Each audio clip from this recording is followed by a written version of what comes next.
Action. What up with the peoples? Hell yeah. We here. We up in it.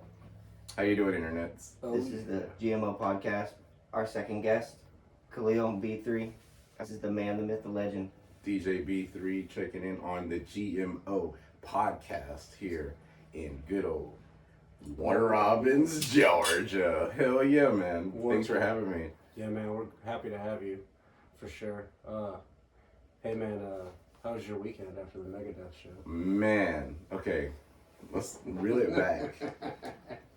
Reel it back to the Megadeth, the pre-game that we did, the promo game that we did for GMO Productions. We were out there with a QR code on a big-ass sign and Putting in that work. Yep. groundwork like I haven't done in centuries. God dang. Like, it was cool to be out there and to talk to strangers and to see who was really about supporting the things we got going on. We had a lot. It surprised me. Pat, the salesman, got so many people that I would never approach to scan our QR code. I don't know if you saw the uptick on follows that day. I mean, yeah, I do. It's hard to because we've had a couple of videos going viral here lately. Oh, yeah. It's kind of just been follower after follower. Like, we just passed Friends on the Hill and followers. No. Yeah. I mean, hell yeah. I'm happy to hear that. But it's not local, though. I guarantee you, like, a good 80% of yours are within the local area. Ours is, like, worldwide. Yeah. Just because of a reel going viral. That doesn't directly help our market. You know what I mean? It just followers is followers, of course. Yeah. If people would come to a restaurant that had Hop to a Girl on it, I mean, that would have helped my numbers too. Yeah. I'd be doing some crazy reels. Oh, yeah. Yeah, those were really funny. He has me cracking up when he sends them to me. Yeah. You can pull up a little bit back. You ride the wave, man. Like, that's what the internet's all about. Just like whatever's working, you got the formula down. Like, nobody else in this area. So, congrats. It's just memes, dude. It's just like literally, if you go to the GMO Productions account, it'll be flyers and memes. Mm-hmm. Memes with music that either I like or that's in the scene locally. Just trying to, promote everybody at the same time as well as us. Yeah. Yeah, promotion is definitely key. I used to be a part of one of the top 4 pages on Facebook. Shout out to Buddy478. If you look at his page from back in the day, we used to post a lot of music. He's a rapper, and he would post like his music stuff, and then he started working with other people who were like knew the algorithms at that time, and started posting memes and lifestyle stuff. And he went from like a few thousand to like 4 million in like a month. Whoa. And I saw that happen. I was like, oh, okay, yeah, keep me doing it. Like I was an admin at one point, but they kicked me off. But it was cool to see the when you post lifestyle stuff and trending stuff rather than. Yeah, when you have like a kind of broader spectrum of something you can be showing people, and it's not so like niche like the GMO Productions is right now. We're trying to branch out to where it's not just metal stuff, but when it's something broader like that, it's way easier to go and hit 4 million than it is compared to sitting here and trying to come see my show this week. Everybody loves comedy too. So. Yeah. But yeah, man. Very true. That show was insane. The show was insane. Yeah, how was the show itself? Because I wasn't there. I was getting guinea pigs. I drove 3 hours to go grab guinea pigs. And then 3 hours. I didn't realize how much I loved All That Remains. I was reminded. All That Remains. And Mudvayne. With Jason Richardson. Yeah. Yeah, he was fangirling with Jason Richardson. I would be too if I was there. His fingers was doing the thing. Yeah, I'm sure they were. We were in the lawn, so all I saw was... I haven't even really talked to you about this, Pat. Did they play like the songs they should have been playing? Like, did they play? Okay. Yeah, they played all. Yeah, I relived my Guitar Hero days. Like, they, I think they closed with 2 weeks, and the whole amphitheater was singing it. Everybody. That's awesome. Yeah, that was pretty cool. And then after that, Mudvayne came out, and boy, that man can hold a note. He's really good. Yeah. I don't know how old he is, but he's really good. They're old. My Uncle Steve that was one of his favorite bands when he was kind of growing up. And so that tells you something. He's got like be almost 50 something. I was very curious that whole time to see if Chad was going to be able to like hold the notes out and actually do what he used to do back in the day. And yes, he did. And yes, he does. Yeah. It was awesome. Everything that you expected, you saw, and they played every song that you would want to hear. Mostly the LD50 stuff, so that was really cool to see that. And I know Dig. That's about it. that was the last one they played. He I mean, was I'm like, sure. "Can you dig it? Boom, boom, boom, boom, boom." Yeah. We almost started a circle pit in the lawn. Mm-hmm. It was fun. It was a great show.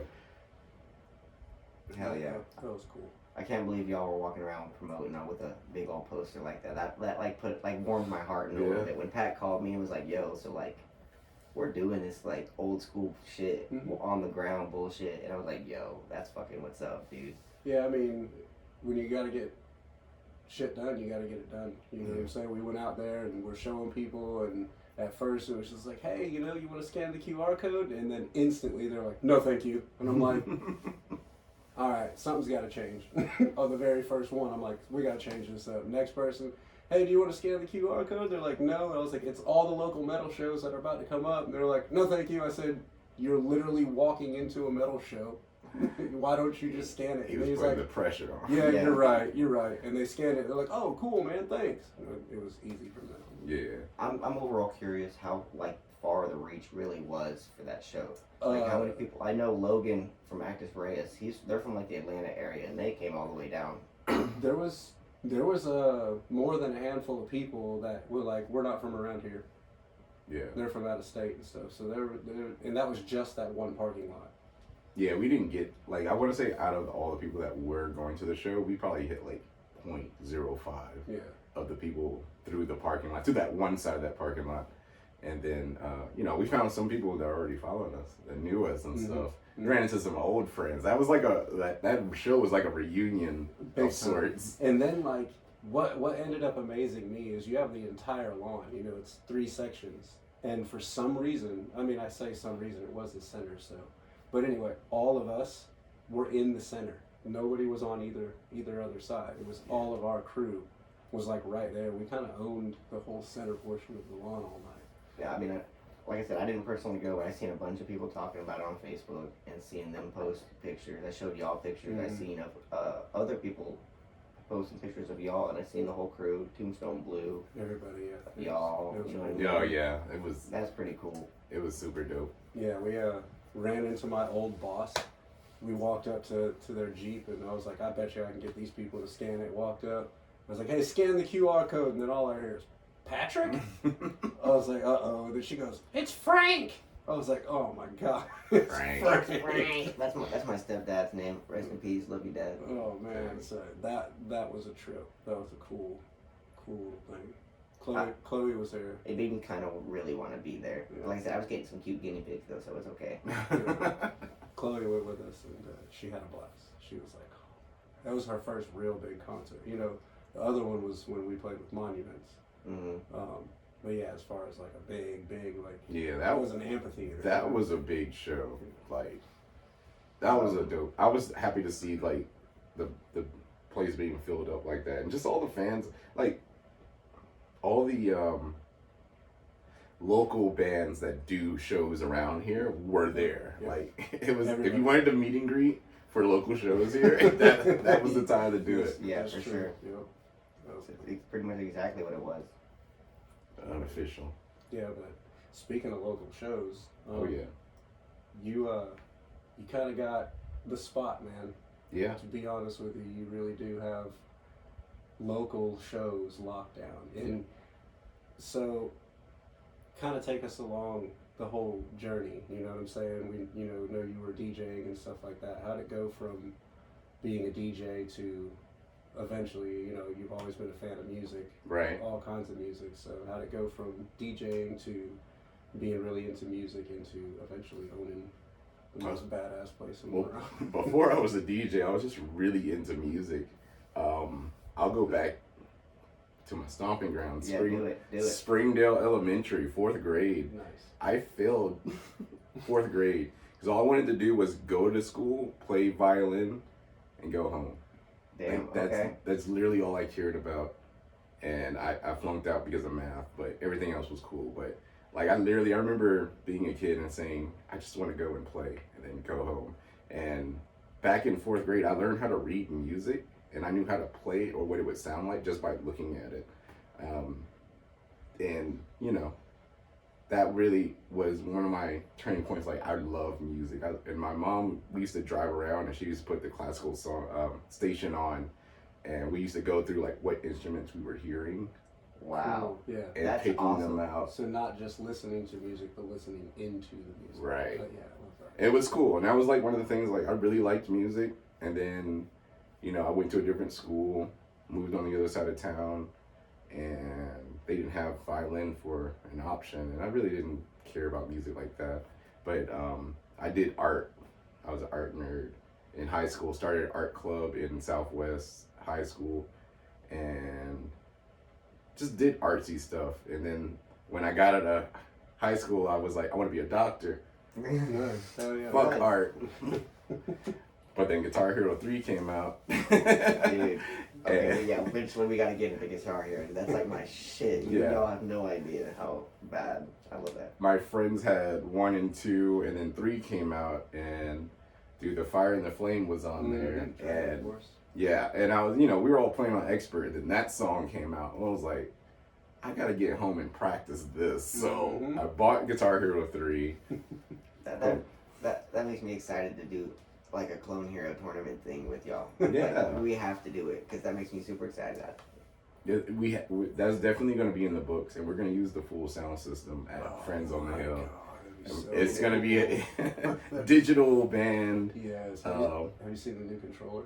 No, there's a new controller. Yeah, there's a new Guitar Hero controller. It just came out and it's to it touch. looks cool. I've seen some reviews. It's hit or miss. It's 50-50 right now, but it's still a new Guitar Hero controller that came out. You know what I mean? You can't get past it. It's still Yeah. dope. But I like my Explorer. I can't get past it. The white one. The white one, yeah. I own 2 of them. Oh my god, those. How much do you think those go for sale online right now? Because they are, If in perfect condition in the box, $300. yeah. Outside of the box, $75 to $100. That's Without not stickers, probably about if it has stickers on it, it's probably more like 50 to 75. But to be honest, you want to go to flea markets. You Yeah. want to go to not like Smileys.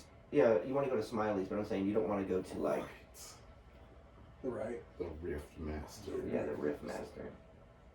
Shout out to Fortnite for releasing Yeah, Fortnite released Clone I can't remember what it's called, dude. I'm not even Clone lying. Hero pretty much on it for free. Like, imagine. Clone Hero or not Clone Hero. Fortnite's a game engine to me now. It's like It is. Roblox. It's its own Yeah. game engine. It You really can do is. So many mini games inside of it if you just let people be creative enough. And in my opinion, you can do that with every video game. Not every video game, of course, but like there's a lot of games you could do that. They just had that shit with. They tried to release a Modern Warfare 3 remastered like update that's online, Mm-hmm. and Activision shut it down. They were like, "No, y'all can't do it. Yeah. We didn't give y'all mod permissions for this game." And it was like they've been working on it for like 2.5 years. Wow. And they got that cease and desist letter, and it was over. Yeah. Just like that. That's And a how bunch it of is. people had like pre-ordered to try to get it and all this shit because it was third party kind of deal. It wasn't like PlayStation Store exclusive. It's online Steam kind of shit. Yeah. So That's unfortunate. Yeah. Cool ideas getting shut down because people don't want to take advantage of their publishing. Anyway, so after, high school, wanted to be a doctor. But then Guitar Hero happened, wanted to learn how to beat that level through the Fire and the Flames. And then eventually I was like, guitar is pretty fun. Like, let me pick one up. So I went to a pawn shop and got me a little, it was a Les Paul Junior #2. Mm. And action shitty as hell. You learn how to play real guitar with actions. You don't know anything about yeah, action. when you don't know, and you're sitting there pressing down like a motherfucker Yeah. on an electric guitar because the strings are this high off the fretboard. I had an electric acoustic. That's what it felt like. Oh, okay. And no, I mean, it wasn't electric acoustic. The action was just Oh yeah, you're super yeah, acoustic. So you learn your fingerings. When you learn power chords, you think you're the shit. You're like, Mhm. okay. And then you turn the gain up. You're like, I can be messy as fuck. Just jam out. And me and my friends, we formed a death metal band. We were called Uncommon Alex. Look it up on MySpace Music. That doesn't exist anymore. Yeah. It might be in the archives, but they're posted up there. I have the files. 2007, 2008. Wow. Holy Ish. shit! I was 11 years old. We should bring that out and remaster it. I recently found my old hard drive that has my files from 2009. And I was just going through them. I was like, oh, there's some heat in here. There's some heat, dude. Until I get my music business in order, you'll never hear it unless I like you. I probably sent it to you already. But yeah, I've got archives of music that I've produced. I was producing the drums. We didn't have a drummer. So it was just like, Wow, way back then you on Fruity Loops. were, wow. That's saying something. The OG of program drums. Yeah. I should send you the drum patterns to see if you can recreate them. And we'll have a Uncommon Alex reunion or something. I'm down, let's do it. I remember my riffs. I remember I played guitar. Our band was Fruity Loops drums, 2 guitar players, and a front man. Cool. Hell yeah, dude. That's all you need, man. Yeah. That's all you need. We sounded great. We played 2 shows in a barn. One was for a wedding reception. The other one was just a party. And yeah, that was my end of my metal career. And I realized, because at the time I was corralling these guys together for rehearsal and stuff, and I was like, I just want to be able to throw water on people and them love me for it. You know, that's all I want. That was like fashionable back in the day. Back when the Refuge Oh, wow. was The open. Refuge. Whoa. Yeah.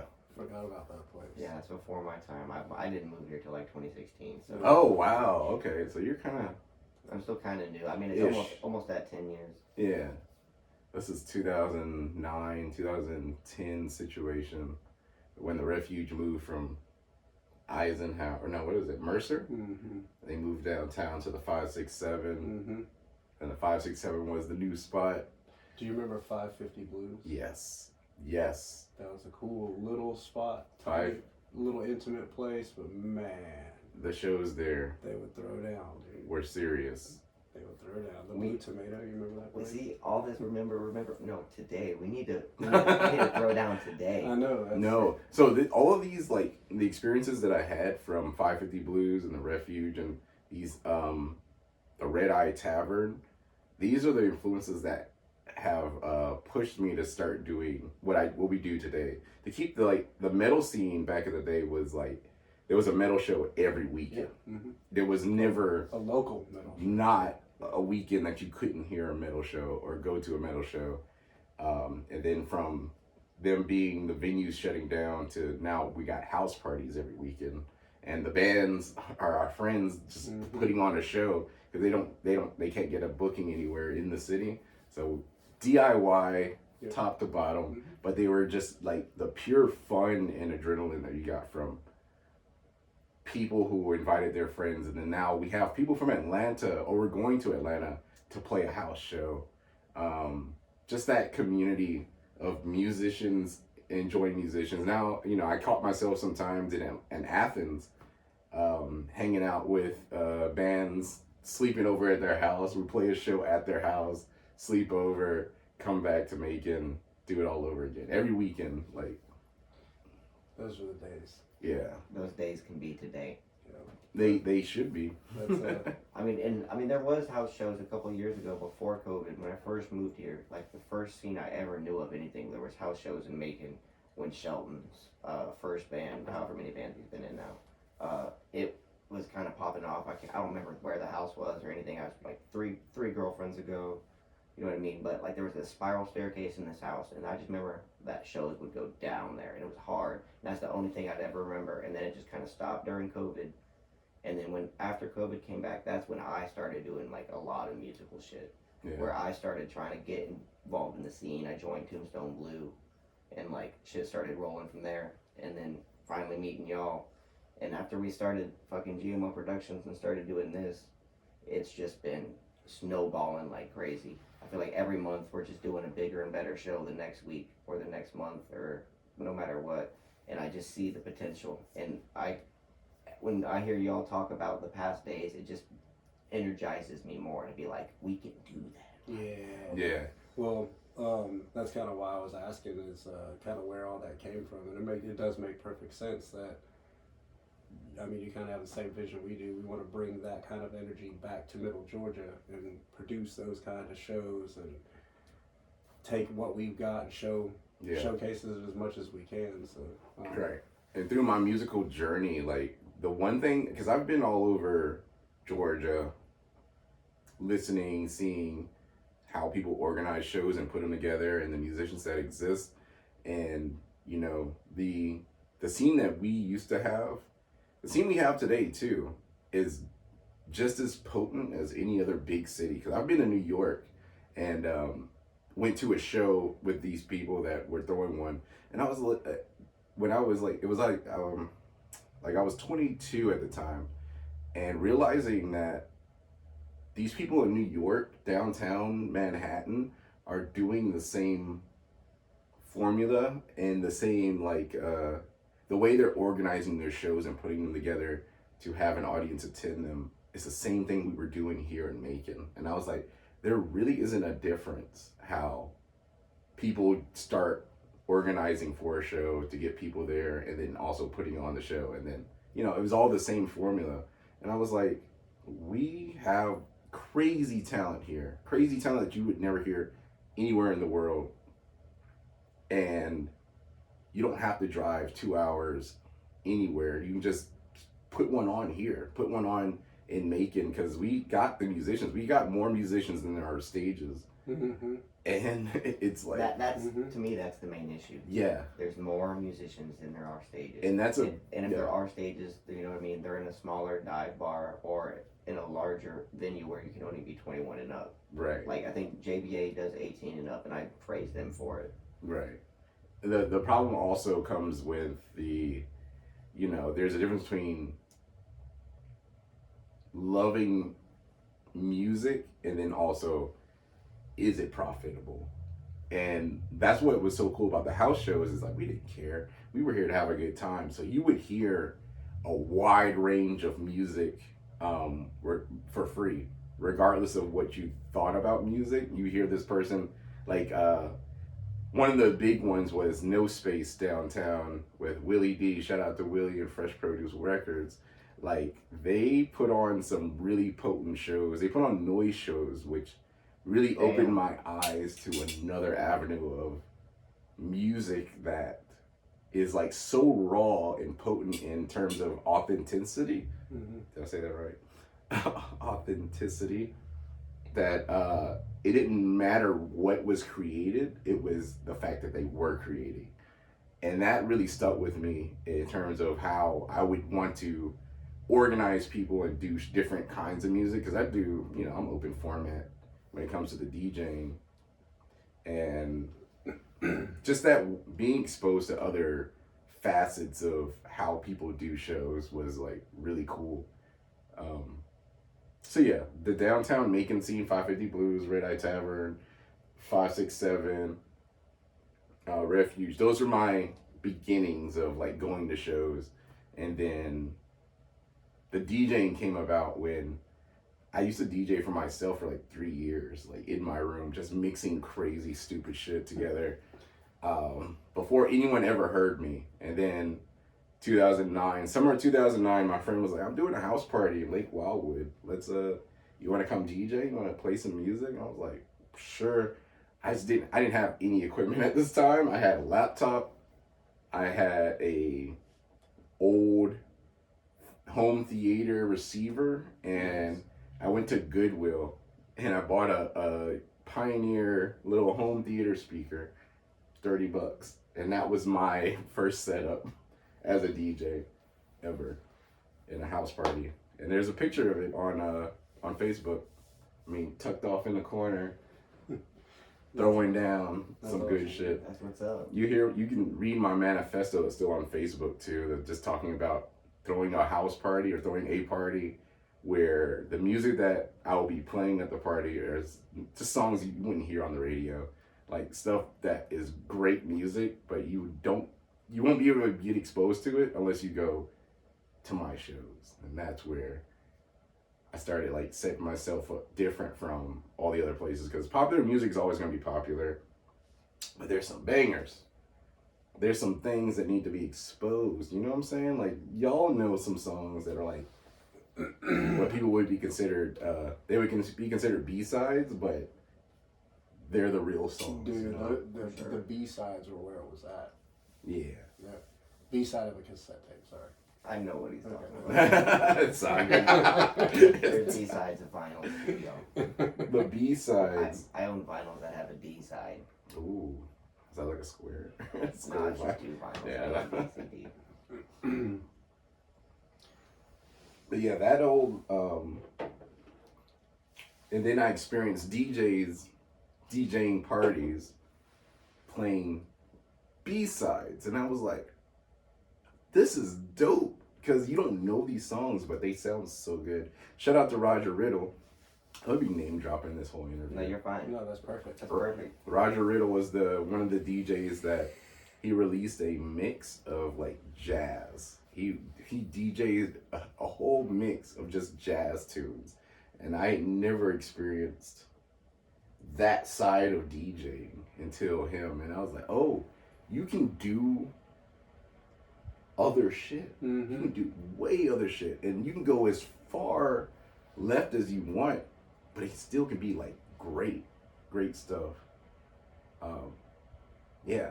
I mean, yeah, you can kind of like read the room per se, you know what I mean, on what's going on. Like, I don't know, I'm not a DJ, but that's just from the outside looking in. I feel like it'd be super hard. It is all the different demographics of people, and if you do like a wedding or like a party, and they like, okay, I need this set list at this time. When when this person walks out with the groom, you need to be playing this song. You know what I mean? All these different things that could be happening. I mean, that's a little specific, but that's just a lot of overhead. And when you're dealing with someone else's day or someone else's party, and you have their expectations on top of it, when it's not just your own, that can be very stressful. So I commend you for that. I could never do anything like that. I get enough stress trying to put on the shows and shit with Pat. Yeah. That's so funny that you mentioned the wedding. So that's what my first house party led me up to doing my first wedding. Weddings are good though. They are fun. They're a great time. They're all the same. I did them for like 14 years. Did weddings. This is the first year that I said that I'm done with weddings. I thought about doing them because they're very easy. They are to an extent if you know what you're doing. If you know what you're doing, the problem is like you only got one chance. If you fuck up that one chance, then they're gonna remember that forever. That's why I don't want it. That's the thing keeping me from doing it. Like I said, it's having someone else's day and having their expectations put on you, and then. But weddings are all the same because is always like, especially if they don't know you and they just hired a DJ. That's more fun. But it's like everybody's high strung, and your job is you kind of play like mediator, therapist for the day. Because like their most stressful part is they don't, especially people that don't know anything about music, they trust you with facilitating, making their day special. And I love that about what I do because I know what I'm doing. I'm super like confident in what I'm about to produce for them. They have no clue, but that's where the high strung, because they're like, I hope you got everything. I hope you know what to do. I hope. And it's like you get there early, you set up early, and then you become like whenever. Show professionalism. Yeah. One thing about that's different from like club venue events and weddings is you become part of the family. And I always considered that until 6 months out, we'll plan a wedding date, and I'll be like, hit me up if you need anything, because I'm a part of the family until then. And it makes it even better when day of, they're like, oh, I know who you are. It's like you're familiar with everybody. You know what this person wants. You know the person that's going to make the stupid request and you have to ignore them. You know already. Like, that's cool. That goes into it. And there's such a big psychological thing that goes into wedding gigs as opposed to just, we're here to get drunk and party. Weddings are like, we're here to make this day super memorable for these two people. And how can you help?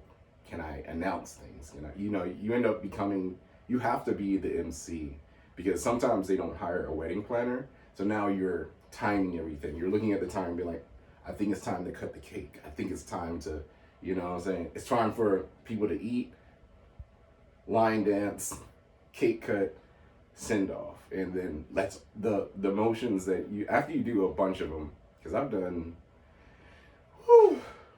just to list 5. I've done a Latin American wedding, I've done a Russian wedding, I've done a Bollywood wedding, I've done a country wedding, and I've done a Phantom of the Opera themed wedding, and I've done a Harry Potter themed wedding that turned into a Freaknik themed wedding. Oh my God. It was, yeah. Shout out Freaknik. Yeah, man. That was a fun one. I don't even know what that is. Don't look it up. You'll find out. Yeah, don't look it up. We're gonna do a Freaknik event at JBA soon. I can't tell you the details right now because I don't know, but that's coming. I mean, everybody loves the 90s. Okay, that Everybody. explains why I don't know what it is. Because he wasn't born yet. I was born in 96. In the heart of the Freaknik. I was born the same year as Independence Day came out. That's my memorable thing. Are you a Will Smith fan? I was just watching iRobot before we started this podcast. Mm-hmm. He, look at him. He looks all Will Smithish. He's getting jiggy with it. It's okay. He does. All the time. Welcome to Miami. Yeah. You say that shit all weird. I was listening to that album when I was like 4 years old in Florida, dude. Just sitting there. Yeah. That's where I realized it was a bop. I was like in Miami and this came on. I was like, oh, I get it now. Yeah, we can't talk about Miami and not talk about GTA 6 too. And they, Puya said, one of my favorite rappers, Puya, supposedly in the like track mixes, because you know they have an awesome track, like radio thing for GTA. And he just dropped an album. There's this song called Uh-Oh, and it's featuring Rick Ross. And there's no way this song is not in that motherfucking video game. And I'm gonna riot if it is not, because it fits perfect. It's got like that 808, like 80s, like, and it's got like, it's just really good. That's such a great impression of 808 too. Mm-hmm. It's got that 808. My homie, here we go, name dropping again. Bree Person, shout out to Bree Person. He's an amazing musician here in Middle Georgia. Nice. Has a placement in GTA 6. Really? What? Yes. That's so cool. Yes. Dude, shout out to him, dude. Yeah, that's fucking what's up. Ready to hear. I'm buying GTA 6 just for that. Just letting you know, Bree. That's all what's your fault. up. That's what's up. Putting Middle Georgia on the map. Yeah, man. There's so much great history of music and just potent musicians, as I call them. And my goal has always been to put on these people that live here, because we have the financial means to share the wealth. You know what I'm saying? Yeah. There's so many places that could make people not have to be a starving artist. And that whole concept of you have to starve to do music, it's not a thing. It's not a thing. And that was like one of my biggest missions in terms of the stigma of musicians here, because like one of the weirdest things that I learned over the years is this Macon Nashville connection that we have. Mm-hmm. And one of the things that pissed me off was my DJ homies would be DJing a gig, and these people from Nashville would come down, and they'd be like, "How much you need? 5,000? No problem. There you go." And then the DJ would come on where people would love the DJ, and they'd be like, "Here's your 250, if that." You know, like that whole thing, that whole dynamic of who's really holding down the music scene before these big artists get here, it's us. Mm-hmm. It's always like in Atlanta, they are very understanding that we need to stick together in terms of how we promote, how we book people, and how people get into our market. They understand how teamwork in amongst the circle works a lot better than flying someone from California to do the same shit that we do. And you know, the cool thing about it, you don't have to pay for their room and board. You don't have to pay for the other rider things that you have to think about when you're booking someone who has to fly in, transportation, you know, like, hey, you do the same thing as this guy, if not better, for less money, and I don't have to worry about how you're gonna get home. I don't have to I've paid for flights and plane tickets before. it was cool. It was a cool thing, but why do that when you got your homie that lives right around the street? Exactly. You put on the homies and represent for Middle Georgia. Yeah. Putting on the homies, that's like the motto. Put the homies on. Trust the people that can do the job that are here, because it helps keep the money in here. Because next week, that same person's going to come to my bar and be like, let me get 2 rum and cokes. Like, that I just made my money back. Like, that whole dynamic of keeping the local economy afloat through music is possible. And it hurts my soul because I've gone to a few meetings in the Middle Georgia area. I'm not being too specific. I'm being very ambiguous. I've been to meetings where they're like, yeah, we don't see the same turnouts for local people as we do when we fly people in and get people here from Atlanta, South Carolina, Nashville. And I'm like, that just means you don't know your Middle Georgia market. You're reaching for something else that doesn't exist here. I remember there was this few years downtown Macon had this identity crisis, and they were like, there's this concept of, we only do shows for old money. And my brain, who was out there in my 20s every day of the week, was like, these old people only come out once every 6 months because they have real jobs. But the people that are my age in their 20s are out here every day. Yeah. And you're not catering to us. They were like, yeah, we want older people with good paying jobs.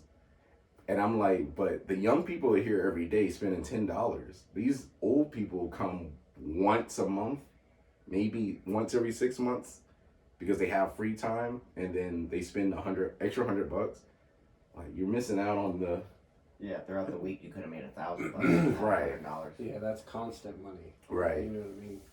Yeah, that was a huge time when people were like, we want to be Southern rock, country, soft, and I'm like, the metal shows every weekend back in the day used to be popping. We used to spend some money. I mean, we still do. Like, metal shows are profitable in Middle Georgia. I'll tell you that. Now that I have my own music venue, I'll tell you that. Yeah. It's always a great time. Like, I remember the other excuse they had was just kids being kids and being underage and breaking shit. It happens, but I mean, the way to circumvent that is just to cater to it. Yeah. Like, because the reason why people act crazy a lot of times is they're not exposed to it. And so they think this is what it should be. But then when people are exposed to it more and they get a sense of community, they're like, oh, I know if I do some dumb shit, you're gonna get called out for it. This isn't going to happen anymore. So now, instead of it being like, oh, this isn't gonna happen again, break shit, now it becomes like, oh no, we like this place and we want to see it keep going. Yeah. We're gonna do the right thing. Exactly. Yeah, it makes it a sense of community among everybody. It just helps bring us all together. Yeah, I tell you, the most people that cause the most trouble is people that aren't from here, or they haven't experienced what this is. They're just not local. I mean, that's just with anybody, anywhere. You know what I mean? Right. Like, if I go to Savannah, I'm gonna feel a little bit more open to act wild because I'm not from there. You know what I mean? No one's gonna know. I mean, now I can't do that now. I'm putting my face out there very often, but the yellow it's just an effect. example. Yeah. So from DJing, learning about the other side of music, going to shows Tuesdays in the back of the Golden Bow, to just like going to Mercer concerts where they have the full symphony on a Monday, just getting exposed to different cultures of how things are done really inspired me to, in my DJ, facilitate that same environment and the wide range of music, and just loving just different stuff. Like, my brother was a DJ before me, and that really took an impact on me when he used to go to shows in Atlanta, and it was like Paul Oakenfold and like other techno and like drum and bass kind of music, and that really resonated with me. Also, just playing video games and that music that's in video games really that influences. That's my side for sure. I don't think I would have been like exposed to as much classic rock and just rock in general if it wasn't for Guitar Hero. Going back to it, like that game specifically introduced a lot of music to a whole different generation, and there was so many of them too. Like for real, I wouldn't have really known about Megadeth if it wasn't for Guitar Hero 2. Wow. You know what I mean? Yeah. So it's so interesting because a lot of people, like some people get it from their parents, and we got it from video games. Like my first instance where I learned that I liked metal was Killer Instinct. That whole album is just... It was good. The first one? Yeah. Killer Instinct 1. Full doors. Where it came with the CD. Dude, yes, that was such a good game. That's one of my favorite games of all time. Really? Oh, yeah, and he's not much of a game guy. That Mortal Kombat and like the Far Cry franchises, I like that stuff too. That stuff's cool. But Killer Instinct, hands down. Do the actual arcade. At the skating ring as well. Yeah, so shout out to Olympia skating ring, man. Yeah, I remember there was this guy who used to go there and he would just put in the brutality code and just like turn his back, and I thought he was so cool. I was like, he knows the thing. And then when I grew up, I learned it's just forward kick. I'm like, oh wait, never mind. Let me ask you something. Sure. Do you remember on the score? Did you see the name Kid? Oh my god. That was us. That was me and my buddy Jimmy. Get the hell out of here. That's crazy. That's wild. We would play that all night long. We wouldn't move from the Killer Instinct game. Dang. That was our time at Olympia Skate Ring, is to go play Killer Instinct. I've only been there one time. I skated for a second. I mean, it's cool or whatever, but I skated when I was a kid. That's about it. Not my thing. And now with my wrist and shit, I'm worried about falling and hurting myself. Yeah. So that was another thing, like the collaboration of music and then skateboarding. I inline skated too. Shout out Jet Set Radio. Dude, on the Dreamcast, I had that shit. I can't remember which one it was, but there's two different ones, Jet Set and Jet Grind. But I had the one for Dreamcast. Yeah. And it was fire. I remember playing it. That soundtrack really opened my eyes to another side of music, and I'm like, I think, during this interview, I'm realizing that I have video games to thank for all of my music diversity, because Twisted Metal 3 and 4 with Rob Zombie definitely exposed me to that side, and then MTV too. I used to be addicted to MTV. Yeah, like TRL. Yeah, TRL Primetime Live. That's what that's that was crazy. What do you consider the modern TRL? YouTube. Yeah. Exactly. You can literally specifically LCY. Yeah. Really? LCY. Lawn Chair Youth. It's this channel out of Birmingham, Alabama, and it's just a white background, and the band's playing in front of it. They probably have 1,000 videos of it. Really? Okay. And it's probably one of the most interesting ways to find a band that's not you can sit there and just listen to it. You don't have to. You're not distracted by the video. Yeah. You know what I mean? And it's showed me and Pat so many bands. Like we almost kind of scout. Yeah, in a way, almost look at those bands, see what's popping, see what's good, and try to see how close they are to us. Yeah. See if they can make it out and stuff like that. But yeah, man, so many different bands. LCY, check it out. It's the same video. Yeah, it's same. They have some rap. They have some rap ones too that are actually a little bit different. Their highest counted video is at 4-point-something million, and it's a rap video. Okay. But there's a band called Yosemite and Black out of Atlanta, and they have a video up that's I think it's at 900,000 now. Last time I saw it was 896 or something. Wow. Yeah, it's been up for. They pretty much. I don't want to say it's that they got this tour because of that, but they're on tour right now, and they're doing pretty much practically a nationwide tour. Yeah. And that video probably definitely helped. And I just love to see shit like that. And it's, to me, I've had the conversation with multiple people, that's the modern TRL to me. For metal specifically in the South, that's where you go to find some modern shit. Or just the Spotify playlist or something too. That was my other answer for the modern TRL. Yeah. It's literally just a Spotify playlist that's curated to you. I use my DJ on my Spotify almost daily. Oh, wow. I just press it. I get 5 songs. They change it. 5 songs. They change it. 5 songs. Yeah, that's the way to discover new music for sure. Spotify and I use SoundCloud a lot to find the new. I should have used SoundCloud a long time ago. It just missed me. It was just one thing I just never used, and then the SoundCloud rap thing went hard, and then like I got super late to the Suicide Boys train. I got super late to like all these cool that. I used to be a hater, and I used to hate rap, and I was like a metal elitist kid. Well, I don't want to hear that shit. You know what I mean? I need some death. You know what I mean? I needed to fucking hear some gutturals. And it wasn't until I was literally an adult, and I was like, okay. Like, I think actually taking back Hobson in high school, I'm going to be that white dude that says I listened to Hobson in high school. Oh, man. That's the very first, like, rap that I got into that wasn't Linkin Park, bro. So the first rap I got into was, well, the one that really stuck out to me that I was like, okay, I kind of like this shit is The Way I Am by Eminem. Okay. That was the one where I was like, okay, lyrics are crazy, and just the way, you know, that they're being delivered. And then I went to that to like being a metalhead in high school, and then like midway through like my junior year I started becoming a lyricist, is what I call it, the lyric phase. And I feel like every hip-hop head might have gone through that too. And that's just where you just care what's the message here, Content, yeah.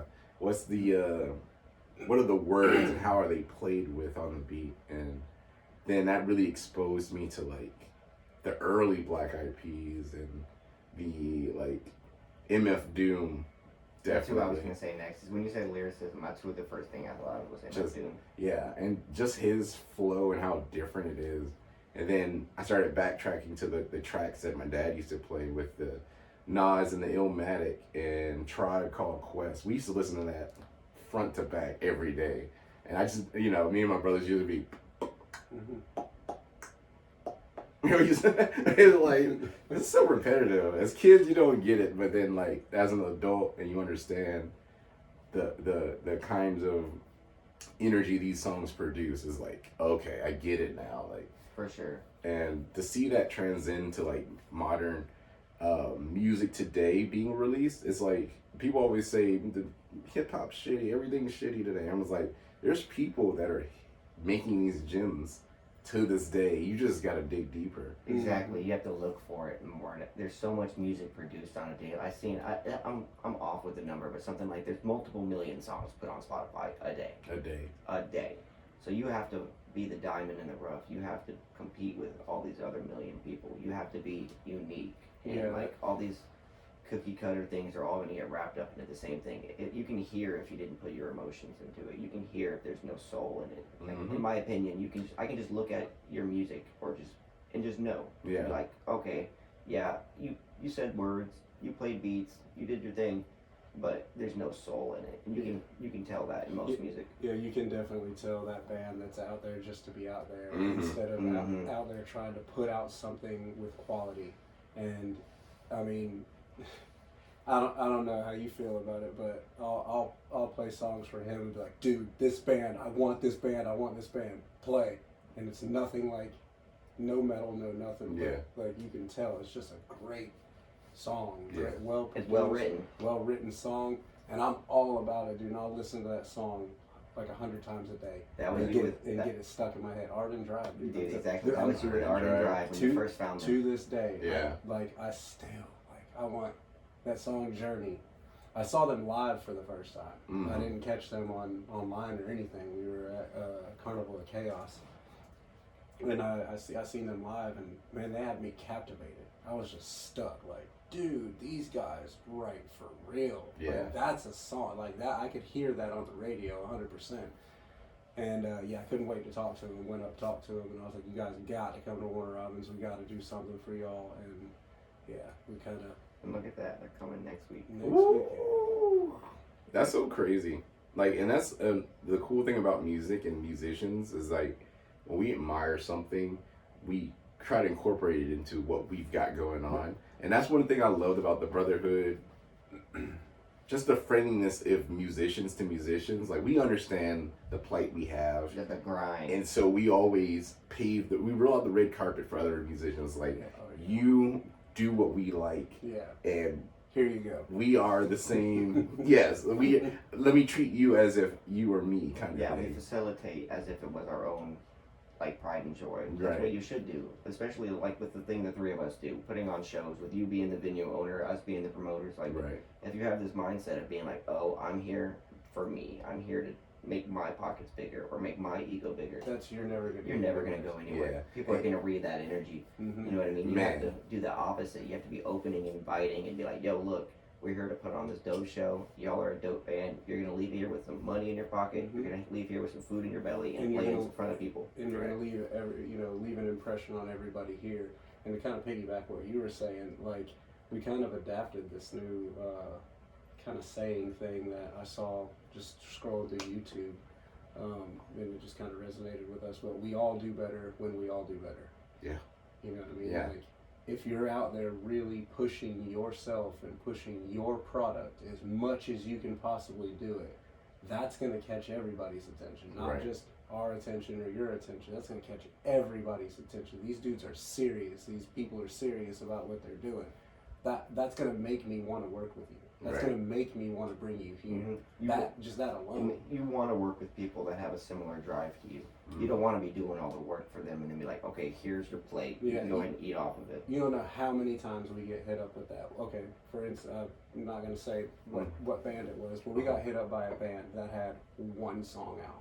There's nothing wrong with that. Nothing wrong with that at all. And it was a good song. Very good. You know what I'm saying? Mhm. It was.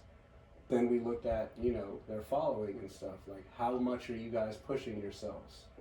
They had like 600 something views on that one song, you know what I mean? And I was like, okay. And then they were like, yeah, we want, X amount of money. And we're like, wait, what? Yeah, What are you talking about? We were a little thrown off by how much they said. I was like, whoa, man. So you first of all, you're not pushing yourself, and you're asking for like way more than. I wonder what the number is. Can you say the number? I'm probably not here. I don't want to. Okay, cool. But I gotcha. I'll say it was more than Southpaw for the Friends in the Hill show. Mhm. Wow. For one act. Yeah. Wow. Yeah. So That's wild. we were like, wait, what? That's a wild ask. Yeah. So. And I was a little flabbergasted. I'm like, Yeah. and that was before we did all this stuff with Southpaw. So I was like, what? Yeah. And even looking back on it, I didn't even think about it until you said it just now. That's wild. It's it's not. Everybody knows that's a musician knows more than the next guy, especially if you've been doing it forever. This Mhm. shit's hard. It's not. Yeah. It doesn't come easy. Everybody's putting in work. Everybody is. I promise you. Yeah. Everybody is pushing themselves super hard. The guys in Death of a Capulet, unbelievable. Guys in First One Dies, unbelievable. These people are pushing themselves. They're doing something, Mm-hmm. and you do the work. Like do the work. That'll get our attention. That'll get us, wanting to work with you, want put you on these bigger shows. You should want to do it. If you're in a band, you should want to push yourself. Like, there's a stigma of like ticket sales. Like, us as a production company, we don't make any band sell tickets. We don't force them to sell tickets because it has a stigma to it.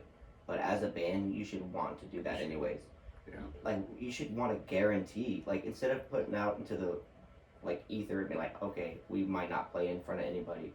Why not just push and sell some tickets so you can guarantee you will play in front of people? Right. Why leave it to chance when you can just know for a fact, hey, Joe Schmo just sold 15 tickets to this show. Wow, you know what I mean? Like, That's even if just exactly- 10 of those people showed up, but if each member of your band did that, and then each member of each band did that, that's at least 75 people. Yeah. You know what I mean? That are there because y'all went and did it. That's not counting people just walking in the door. That's not people. You know what I mean? All these different things. Ticket sales is always that what people would consider a slippery slope. I don't think so. Is like based off of what you're asking, especially if you have an asking price, it should reflect that through your ticket sales. Correct. You should be able to, no problem, have this many people say that, yeah, I'm coming to your show. Don't charge more than you're worth. I mean, straight up, like, if you know you're not gonna pull more than 10 people. Yeah, if you can't pull more than 10 people, Even if it's a low number. if you can't, I mean, some bands can. If it's their first show, you know what I mean. The 10 people is gonna be their buddies, and that's how you start. fine. Yeah, and that's how you start. Your friends should be your first fans, because For sure, they're the ones that are gonna actually kind of try to support you. man, So early in my DJ career, you brought up a really good point. Like, your friends should be your biggest fans, because, like, man, we used to have shows at the house, do the house party phase. That was one of my first instances of DJing in front of people. The house party in Lake Wildwood was my first one, and then now I'm getting asked to do, like, just the randomest house parties, or I'm crashing house parties, just showing up and be like, hey, I got this system, we about to bounce. yeah, like, Hey, y'all ain't. Turn that shit off. I'll hook it up. There's like that. Me on the couch like this with my laptop in my lap, and people are fucking crowd surfing. Because there's a picture online of that happening. Like, I was in Athens too. It was crazy. Just like facilitating, bringing in DJ aspect to a party, and this was like when Skrillex and dubstep was just now launching off, so now I'm playing that at house parties and demolishing stuff and causing mosh pits. We broke a patio deck at a Halloween party. Too many people jumping up and down, having a good time. The whole deck? The whole deck. Nice. Yeah. Was it, how elevated was it? Was it like not that high? It was like a regular deck, maybe like, a foot off the ground, or was it one of those high 6 foot? It was like 6 feet off the ground. Nice. There was a hot tub on it. And somebody had to get hurt if there's a hot tub on it. It was almost a fatal incident, but everybody was safe. Everybody was okay. Hey, that's what matters, dude. I'll never forget, there was this one lady that was there, and she was like, why didn't you have anybody inspect the patio before the party? I was like, who does? Who prepares for a patio to break? Who's the city planner? Yes, for real. Like, hold on, y'all want to do this? We got to call the code enforcement. We got to call the city inspector. I'll never forget that. That was in 2013. That was crazy. That was like one of my things, like, okay, I need to stop doing house parties. I need to be legit. I need to start doing shows at legit venues, because there's too many people. We had 300 people show up to a double wide trailer. So nice. And I still have the parents of that in their nasty messages they gave me, because they didn't. Their son didn't tell them they were throwing a party. Nice. And everybody just showed up. 300 people. While they were a broken patio. I would be pissed too, looking back on it now. Yeah, for sure. It's very American. Like, what's that? What's that? American History X? It's not that. Yeah. Not that. Oh no, not American. Project. Project X. Project. There you go. Yeah, two totally different kind of patio. That's a totally different patio, bro. But yeah, it's that was my turning point where I was like, okay, I need to get legit. I'm smashing. These house parties are getting crazy. We're always getting the cops called. I'm tired of being told, hey, can you turn it down, please? I'm tired of that. So I started looking for venues in downtown Macon. I gave each venue that was open at the time. I was real professional. I had a little CD with my business card, and I was like, hey, can I play here? And like gave it to the person who was at the door. They probably just threw it in the trash. Now that I'm thinking about it, it's getting in as a DJ is really hard when the owner's friends do it too. Yeah, I can see that. It doesn't really cost them really anything besides probably some drinks. Yeah. So there's so then after I got denied from all the places, I started DJing on the sidewalk. Me and my homies, shout out to Vincent Muhammad. We used to do a poetry thing on every first Friday at the corner 3rd and Cherry. And then after that, we used to have a breakdance circle. We used to How much stuff have you done, my guy? Right? So, I've learned so much about you today. I'm not even gonna lie. Yeah, I didn't know you were in a metal band. Yeah. I didn't know a good 50% of the things you have said today. I have learned about you today. oh man, it gets even deeper than that. In high school, I was, thanks to peer-to-peer sharing software, I started just going off the deep end of learning other culture, places, how other places do music, and that's comes about with Japanese music, Europop, and then Japanese metal is where in high school I was strong-holded onto some Japanese metal and learning visual K kind of music and looking at these music videos and getting exposed to that and just like, like Japan X, Duran Gray, and then my homie exposed me to Versailles, which was that's one of my favorite metal bands that doesn't exist anymore, unfortunately. But yeah, Versailles. I knew the first two. I don't know that one. I'll have to listen to that one. Versailles and Malice Miser. Those were the two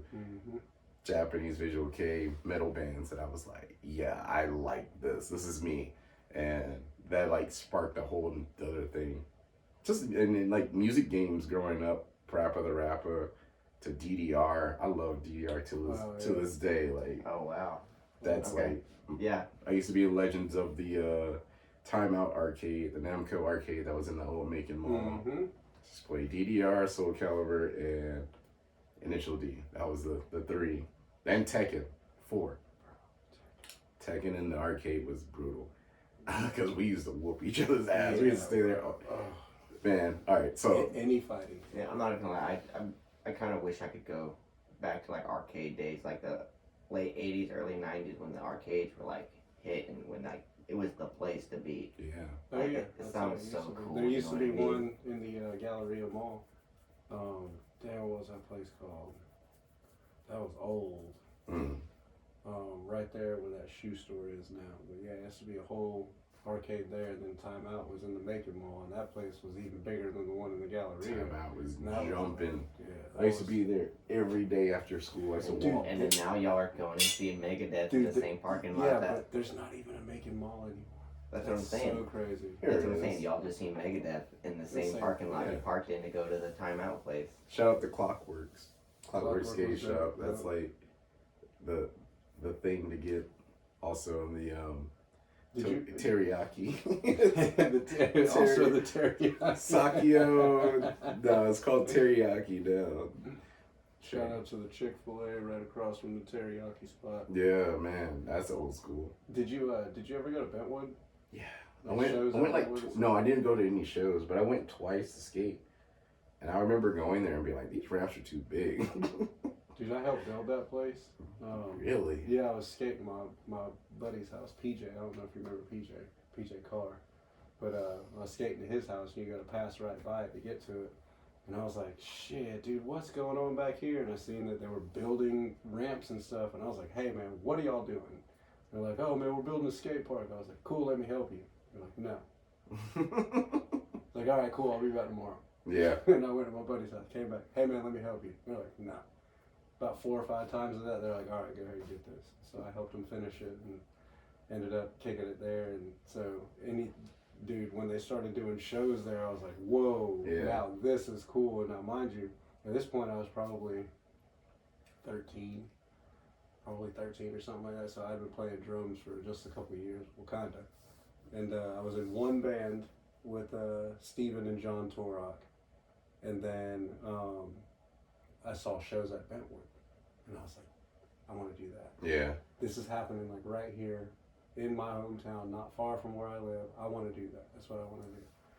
And so hooked up with John and Steven, my neighbors and stuff, and Marilyn Manson was what they were really into, stuff like that. Nirvana, Marilyn Manson. That got me really into grunge music, and that's kind of heavier than what I was listening to at the time. But yeah, then seeing that happen right here, down the road from the house, that made me really, really want to make that happen more. Yeah. And so, yeah, that kind of what drove me and Trent to kind of think about even starting GMO Productions and doing something like that around here. And, at first it was just the band. That's all we wanted to do. And I hit you up the first time. I was like, yeah, we need a spot to play. But then I was like, no, let's do something a little bit bigger. I think that's what's so beautiful about the reason why we do music is being exposed as an early age to a concert or some form of like live music and seeing the interactions of the people. It really sticks with us. Like, I'm trying to remember what was the first concert that I went to that I realized, yeah, this is it. This is like something that I want to experience more of it. I want to say it was a house show. I mean, for mine, House of Blues, Orlando, Florida, 2012. Metallica. No. House of Blues is way too small for Metallica, dude. House of Blues, you're not gonna believe this lineup, Pat. 2012. It was After the Burial, Within the Ruins, Whitechapel, and Miss May I. Oh wow. Wow. That was your first show. That was the first. No, your mom took you to something when you No, were. that was like one of my first shows that I resonated with the most, and I was like, okay, I want to do this. Like, this is something I want to do. My first show was Tool. That'd be so fun. I've not seen Tool. That'd be so dope. My first like real show, I went with my dad. It was in like 2010, something like that, to go see Tool, and I wish I would have appreciated it more. Dude, that'd be so Looking back, it was cool. You know what I mean? I had fun, Yeah. but I did not appreciate it the way I should have. Looking back, like I seen Danny Carey play it live. I seen him play a drum solo live. Right. You know what I mean? I seen Tool Yeah. in general, like in 2000, whatever. You know what I mean? Before Fear Inoculum was probably ever a thought. So Tool was very, very, very, very inspirational for me, and Mudvayne. Honestly, Mudvayne was the most inspirational for me. That's what got me playing like heavy double bass. Seeing Matt McDonough in that Dig video. Yeah. Yeah. And then when he went, I was like, My first inspiration for double pedal metal was Fear Factor. of course. That song that was in the Mortal Kombat. I can't remember the name of it. Oh, dude. But that was when I was like, okay. Oh, and also having good headphones and hearing it with some.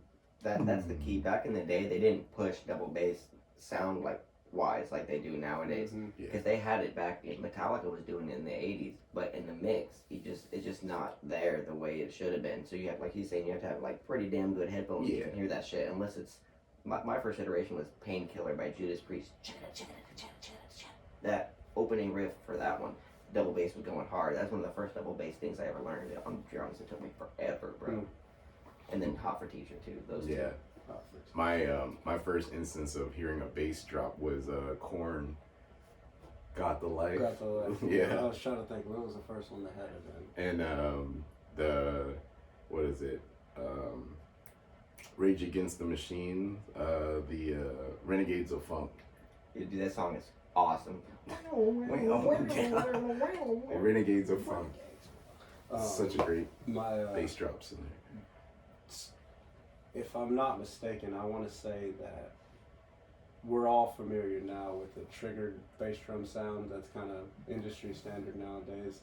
And do you know, from my knowledge, do you know who the first person to pioneer the triggered drum sound was? The triggered bass drum? It was Vinnie Paul. I remember seeing a DVD, I think it was the Cowboys from Hell DVD, in the bonus footage. There's footage of him just kind of messing around on the kit, but it goes behind the kit, and you can see his mallets and his feet. And first of all, he's playing in for real cowboy boots, like slick bottom cowboy boots, and he's smashing just out there doing the most insane, like, rudimentary stuff. But he has wooden mallets that are hitting a 50-cent piece duct tape to his drum head, so you get the beat of the you get the resonance of the head, and then ooh, but you also get this very high dish, dish, when that wooden mallet connects to that 50-cent piece. So wow. That kind of created the first triggered sound, which I thought was pretty cool. Huh. Never did it, but I thought it was pretty unique. You should. Just set it up. I got 25 cents. Yeah, bro. I mean, a 50-cent piece, a little bit bigger, but yeah. Yeah, where are you going to find a 50-cent piece? I mean, I have a good amount of $2 bills. I'm sure we can find a 50-cent piece. Well, that'll work just as good. There you go. Now, that's like discovering music in that aspect of just being a fan, being a listener, really inspires you. Like, okay, these are influences. Like, maybe I want to later on make. Maybe now you get into that mode of like, oh shoot, I can make this now. Like, and then being an active music participant is one of those things that you can tell who's studied and who's just like in it for like, yeah, I see the glitz and glamour. I just want to be that. But you know, people. I was thinking about this to myself, how practitioners, you can tell one practitioner to another. You can tell when someone actually plays. Yeah. Especially in the live show setting. That's what's so cool about going to live shows, is you can tell who's actually perfected and mastered, practiced their instrument. It shows immediately. Yeah. Oh, yeah. As musicians, it shows immediately. Yeah. But then that's the cool thing though, is that not everybody's musicians. Yeah. And you know what I mean? And people can go out there and you can do kind of almost anything nowadays. And if people like you, they like you. You know what I mean? And that I see beauty in that. Like you were talking about noise shows. I didn't know about noise shows until like I met my girlfriend and she put me on to some shit that's literally noise. Yeah. You know what I mean? But when you see the video of the dude doing it, and it's just this guy with 1 million pedals, and he's got all these things hooked up, and he's just it's literally noise. It's hard to explain. You know what I'm talking about? Yeah, Like, I know. it's crazy. It's like the most energetic. Like I'm just in shock and awe. I don't know whether to like be scared, whether to be happy, whether to be like, yo, does this dude need medication? Like, but it's pretty cool. It's up to your own interpretation, and that's It's the beauty art. of it. Yeah. It's art. Whatever you're feeling or how it makes you feel, that's what it is. I love it. Like hearing musicians like that, where the beat isn't 4x4 and it's something else, and then now it's something else, and then this song is something else right here, and it's like, did y'all practice this? Is this practicable? Like, or is this improv? I feel I like can't it's most of tell. it's improv. Like, do you know, oh god, what are they called? It's called clowncore, where it's just like the dudes in the porta potty. Yeah. Like that's rehearsed. You can tell like they perfected it. They have shows where they literally show up and they do that shit. But when it goes to the noise stuff, some of the videos I watch, I'm like, they can't reproduce that. There's no way in that moment. Like they're just unhooking wires and like getting feedback by touching the like all the stuff we get mad about during practice. They strive for. Yeah. They're like, yes, how can we make this as noisy as possible? How can this podcast be just be like the noisiest shit possible? Cool. And I feel I'll like show you it later on. It's pretty crazy. I feel like when you come from that aspect of music and enjoying the art that is noise, nothing sounds bad. That's true. Yeah. You have an appreciation for music, and you understand what it's supposed to sound like, but you understand that other people might have a different interpretation of it, and you respect that. You Exactly. understand it can be what they want it to be, and in that aspect, there you get real philosophical when it comes to music. It is like, the terrible tuning of the guitar is on purpose now. It's like, I mean, yeah, I'm with that. Like, if it wasn't for the fact I haven't ever tuned on my guitar now, and I don't ever have to tune that motherfucker, then I'd be right there. Because there's something about having that little bit of dissonance, and especially with what we play. Because in Give Me Oblivion, it's very techy. It needs to be in tune. But with our side project, Derailer, it's kind of just break down. That's what makes it organic and raw, and the feeling. It doesn't matter if it's in tune. It's the feeling that y'all are driving. Yeah. And that's what's so cool about just everything we do, man. Like it's up to us to make it as perfect as we want. And it doesn't have to be. And when you flow through the music realm like that, or just in life in general, it doesn't have to be perfect. Just do it, and then figure out what you didn't like about it. Drawing board, get back, do it again. Exactly. For sure. And that's what brought me here, from the DJ to now owning a bar and restaurant and music venue. Just learning along the way, building the plane as you fly it will take you farther than looking at statistics and being like, oh, I don't know if I can do this. You never know until you start. Like, I'm sure you didn't have all these cymbals and drums until you realize, oh, I need this. I want this. This is the sound I'm going for. Yeah, I mean, everything in this room. Yeah, honestly, everything in this room. All I needed for the drums was 115 and 118. I run my bass drop straight to the 18 and run my kicks to the 15. I'm good. Yeah. But this is nothing, man. This is a fraction of what we have. Oh, Yeah, the rest is at my house now. I want to build a PA big enough to play any venue. Yeah. I want to be able to accommodate that. So we have 12, 15. Y'all are gonna get to the point where, like, how I did, because I used to have I had dual 2 dual 18 Yamahas. Mm-hmm. Two of them. Two of the Pretty much what PV Widow dual 15.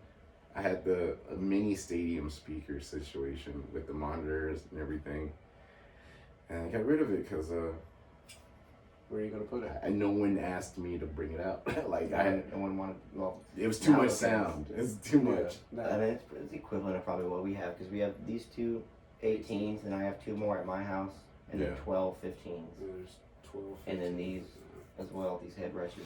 Yeah, your monitors would be. Those are these are 2,000 watts. I wouldn't have thought those small little things. Yeah, it's so disheartening because you think you need all this sound and then you get it and it's like, oh, I don't. Yeah, No. we realized that when we did our Give Me Oblivion July 4th show, because we had a show the following weekend for Benton Backwoods Bash, and Pat wasn't able to make that one, but I pretty much set it up like half the size we did for the July show, Mm-hmm. and it sounded almost exactly the same. And it just made my life easier. And I realized, like, okay, in this moment, we might have just been trying to push a lot of sound on that Mhm. July show. Yeah. We were trying to be like, oh yeah, We want to see what it sounds like. You know what I mean? Like- That just taught us For that, sure. we do have the 32 channel mixer and the 16 channel, so we could set up 2 different stages. Ooh, yeah. that's where we're looking next. Is Okay. is trying to find a spot where we can pop up and have sort of like a main stage with the 32 where we can fully mic up your drum set, everything. Because we Yeah. have all the drum mics, you know what I mean? Give you 2 overheads, Mm-hmm. make sure everybody. That's the eventual goal is hopefully maybe next year or the year after that have a good middle Georgia festival. Okay. Yeah, That's, man. Like popping, thousands of people. I remember I signed up for a few seminars at the Capricorn Studios and met with the guy who wrote all the songs and music, and he did a lot of other stuff, but the thing that stuck with me was the he did all of the compositions for the Care Bears animated series. Nice. And we were spitballing ideas back and forth, and he was like, I remember being in there, and he was like, who performs more than 100 times a year? And I was like one of the very few. At the time, during this time, it was like 2022, and at that time in my DJing career, I was DJing at least 4 times a week, every week. Wow. 4 times. That's pretty. Minimum.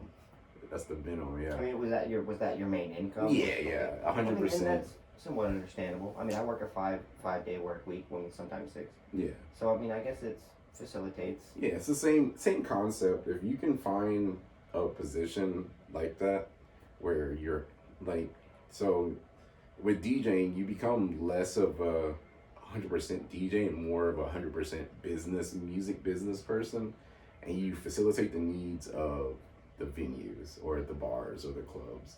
And when you look at it from that aspect rather than the early DJ aspect of, I want to come here, I want to play music, I want to play bangers all night, and I want to get paid to do it. And it's like, but what does the venue need? Like, so you become less of just a DJ to like, now you're promoting, you're spreading word of mouth. And I was doing that for 4 different venues every week. And that's what transitioned when the opportunity for me to own Friends on the Hill. I was like, I don't have to do it for 4 different venues. I can just do it for 1.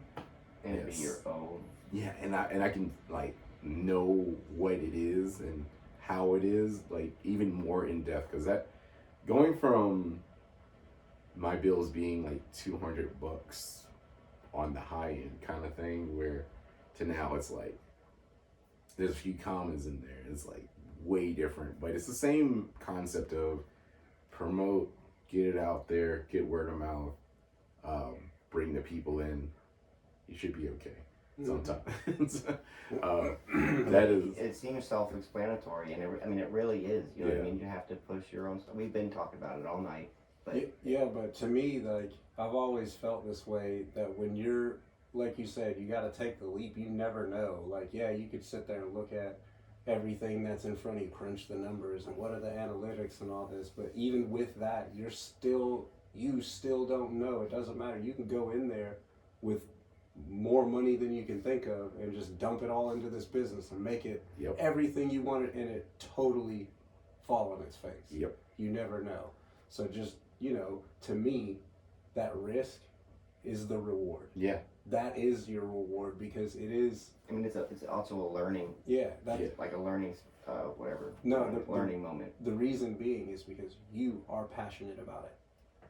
Because there is a risk. So now your passion is auto attached to that. Your passion will supersede any bump you run. So listen, I said that.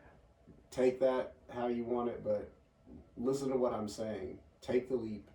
Your passion will push it, and when you push your passion, you're gonna succeed. You're gonna feel like you've accomplished something, because anything, any green light that you get, any yes that you get, who knows? You could be asking something ridiculous, but what if they say yes? Yeah. And then they just said you yes. have been preaching that lately in our little meetings when me and him meet up. And the first year of going from like just DJing 3-4 times a week to now owning, operating, running, managing, promoting,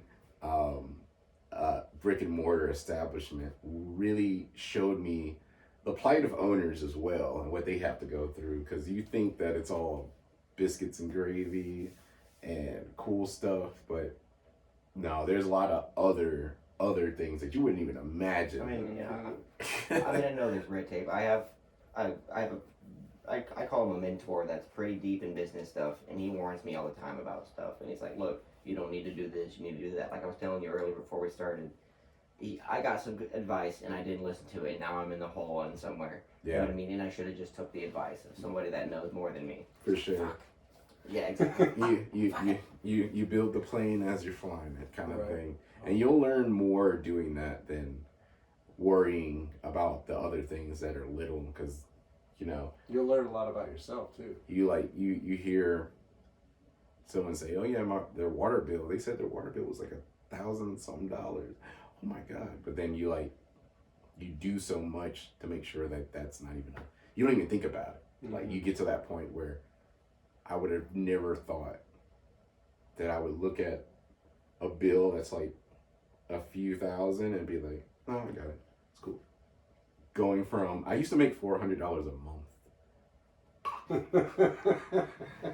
Yeah, this was the come up, dude. This was 6 years ago. I'm not that far away from when I was struggling to do something. That's what it takes too. I mean, I think we all get to that point at some point in our lives, whether it's earlier when you're somewhat in your childhood or like adolescence, I would say, because I mean that's kind of what I went through when I was younger, and then now where I'm at now and everything that I feel accomplished with everything that I do with GMO and what Pat does, it just makes you feel accomplished to be able to sit there and, like you said, have a bill come up or have something come up and you're like, you know what, we're good.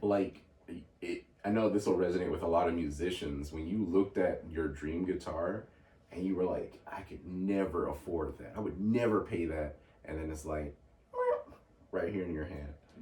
Yeah, the guitar that I just recorded the last derailleur track with. You have it. And then you look at it, you're like, that wasn't that hard. It really wasn't. I never thought. Just a couple payments to CC Sounds and I'm okay. Yeah, it's yours. And then it's like, after you've climbed over that mountain, it's like, what else? And then you see a bigger mountain, you're like, oh shit, there's more to do. Let's go. Me and Pat have been eyeing some mountains with GMO Productions lately. Always look for some We're eyeing, and all I have to say is it's not Kilimanjaro or nothing, but we're looking up some mountains. Good. And good.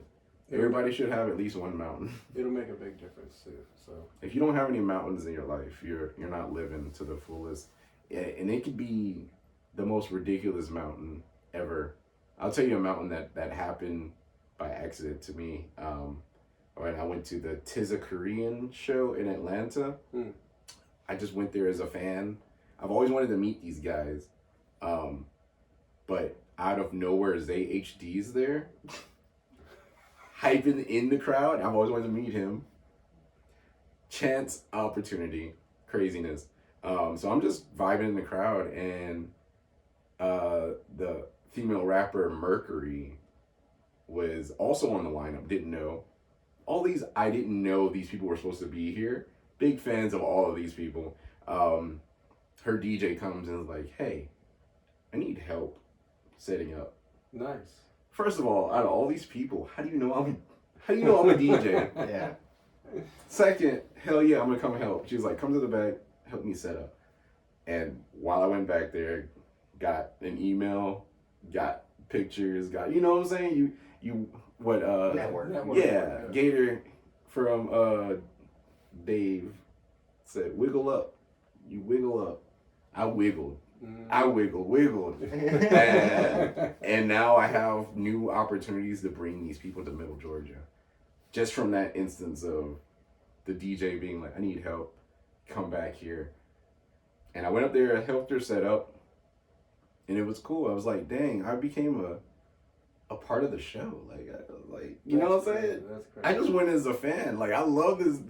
I don't get to go to concerts. I haven't. The last 4 years have been dedicated to just building music venue, bar stuff. And now this year I decided to, now that I know what I'm doing, because man, I went through school of hard knocks life, learning how to run stuff. And now this year is my first year enjoying, because I know what to do. I know what to expect. I understand the game. And Yeah, you're more seasoned. yeah, and it just takes that, put your nose in the books and just do until you figure it out. And then now, yeah, I can go and do it again somewhere in Macon. That's Nice. Yeah. We we'll bring the heat, dude. And because Macon understands the live music cultures more than Warner-Robins, I want to say. There's more live music and stages in Macon than there are at Warner-Robins. There's just more of a market. Yeah. And Macon used to be like a hub of music And back in the day, so. yeah, my biggest goal is just to make people not have to drive to a bigger city to experience the same shows. Same delicious music that we love. I mean, here. I feel like we're just far enough from Atlanta to where it's feasible. You know what I mean? Like, bands coming through, or like, not just bands, but any kind of artist coming through. If they're having a package, they can think of Macon again. Yes. Instead of just like, oh, here's Atlanta, and then we're out of Georgia. Like, no. I mean, you even have Augusta. Augusta has Grand Skis Lounge that puts on shows constantly. So you have Augusta, Atlanta, and then over here in Macon, that's a nice little line, you know what I mean, of shows you could do with a band, and that's different locations that these places could stop and see. Yeah. That just isn't really being done.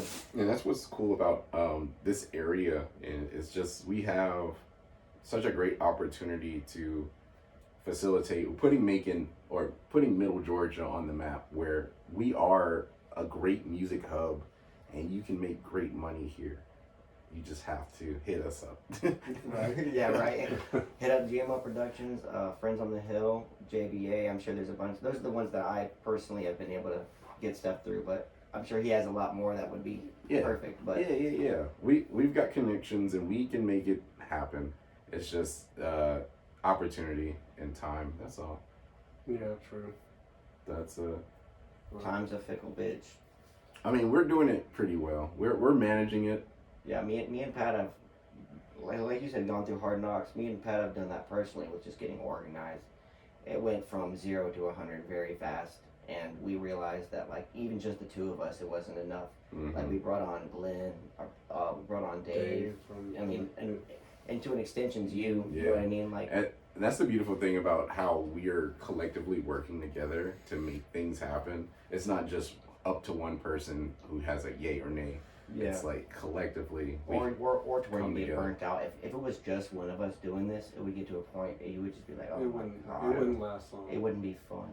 Yeah. I wouldn't be excited for the Jupiter Festival show, next weekend. But that goes to show we all do better when we all do better. For sure. exactly, like you said, that's gonna be our motto. That's literally how GMO Productions is gonna move going forward. It's like, we all got to do better in every aspect. Whether that's in your own life, supporting your friends, supporting your family, Right. being there for each other, being there for your community. Yeah, and that's what, to me, man, that the whole idea behind all this is to support the community and definitely push people that are out here that may not know how to push themselves. We want to get like open doors for people, give them Right. opportunities. Like, I had something pretty interesting happen at the Megadeth show.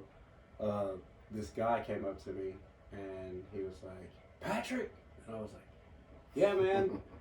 And he was like, "Man, I used to watch you play the drums and damn, that band Deepest Gray. And dude, you are the best damn drummer around here. You are all this." And I'm like, "Dude, thanks, man. I appreciate that so much. Dude, that means the world to me." Yeah. And I'm just like, so thankful for this. He's like, "Man, hey, hold on just a second. I'll be right back." He goes and brings his 20-something-year-old son.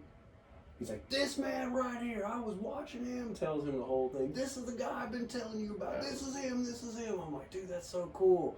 And I'm like, I don't know, just absorbing all this. You're I'm like, riding that high. yeah, and I'm like, dude, this is so. And the first thing that I could think of, the very first thought was, how can I give something back to this guy? Right. How can I make him as happy as he is right now? How can I do something special for him? He just made me feel awesome. Yeah. I want to make him feel awesome. And he's like, "Man, he's a drummer, man. My son's a drummer, man. He's all I've been telling you about." I'm like, "Listen, how about this? Why don't you come over and sit down with me one day, and I'll play drums with you all day, bro. And I'll show you everything that I can." You And know what I'm saying? And we'll do. And he's like, "Dude, are you serious?" I'm like, "Yeah, please, seriously. Yeah. Please come over and I'll spend the day with you, and we'll jam on my badass drum set." And, And that leads into the next flow of things where you're putting on the next generation. Exactly. So like when it's an open door policy, when in my opinion, music should be an open door policy. Whenever you see someone who's struggling with something, or you just want to share what we love to do. Correct. For people who have the same interests and people that may be interested. Like people always ask me, "Do I do DJ lessons?" I'm like, "Yeah, just Come hang out. pull up with some music and let's tinker." Like, tinkering is what's gonna take you the farthest in this music stuff, because the hardest part is just doing, just sitting down, having some time. For sure. You were that way with me. I hit you up, I think, 2 different times where I was like trying to know more about the sound stuff, and you were like, "Look, just come up to Friends on the Hill one day when I'm up here doing a show, and we can sit up there in the booth together." You know what I mean? Stuff like that. And that's what it takes, is being willing to show people your knowledge and not gatekeeping your knowledge. Yeah, on this side of it, I feel like it's a lot easier for us to open the door. Mhm. On the other side of it, I feel like people are very nervous to ask Yeah. or to take that step, take that big leap and be like, "I'm gonna do this." Dude, I really don't know a whole lot about recording. But a couple weeks ago, I took the leap and I was like, "Look, I'm frustrated. I can't figure this out. I'm going to sit down and I'm going to record something today." And I did. And I had somebody here being like, "Hey, man, this is what I want." And so I'm having to figure out all that. And now I can kind of half-ass do it. I took the leap and I feel so much better. In one night, it took me 4 hours to record a 2-minute song. But dude, I'm so relieved. I'm so almost proud of myself that I forced myself to do it, and it was something I was nervous about. Yeah, I could tell when you called me. I mean, like, I was no pumped. offense, yeah, but no offense, but you want to shut up, man. I You're was like, pumped, "Man, I did dude. this. I dragged the tracks. I did." I was raising the volumes, lowering the volumes. Oh, man, I man. figured it in, I figured it out. Yeah, it was hype as shit. And then I come over here and the next day, and I come And over it's the next day. trash. And no, it's not. No, it's not trash. It was not. Hey, it was not trash. Don't let him tell you that. Wow. I will say the one mistake that happened, he literally changed the entire track to where it didn't happen. The one thing they didn't know was about the metronome track at the bottom. So from the very beginning, I fucked up. So he dragged a track that was at 90 BPM but set it to 120. Oh. But I made it work though. But he dragged the track out and edited the whole track to where it fit. And it repeated right when it was And it supposed to. repeated, and he edited it and cut and spliced all. That's why it took 4 hours. And once I showed him like this one thing, they both went. Yeah, that's how. It's always that moment where you, Yeah. now you've become a master. I felt that way when I I had hired a guy to come and do some lighting because I know sound. I went to this big light show kind of thing, and he like ditched me week of. He said that I thought you were joking. Jesus. I had booked this EDM band, and he was like, "Yeah, I thought you were joking." And so I got so mad that I went to YouTube and looked up how to program. And 8 hours later, I had a little knowledge of what to do and how to like DMX addressing just didn't click until now. And I'm like, oh, I get it. And then now I can DMX and program anything. Like that's what you were doing at the JPA. Yeah. Because he was up there programming everything. He said, "Hold on, let me lock this one thing in."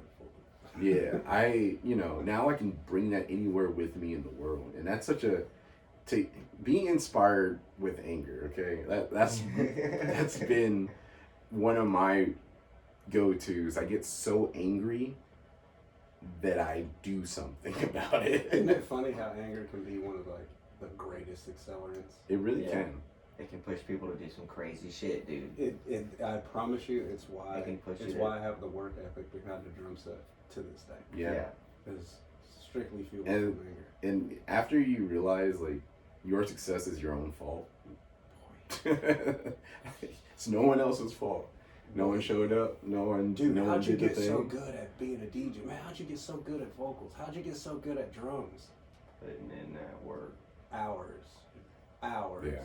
And And that's one of my 10. What I said, I was gonna wait until I was 40 to release behind the scenes stuff. I don't believe in people releasing bloopers or behind the scenes stuff until you've done something. I just hate seeing people are like, look, I messed up on this thing, and trying to look human, humanize their interaction with people online. I don't believe in that. That's crazy because I try my absolute hardest to play like a robot.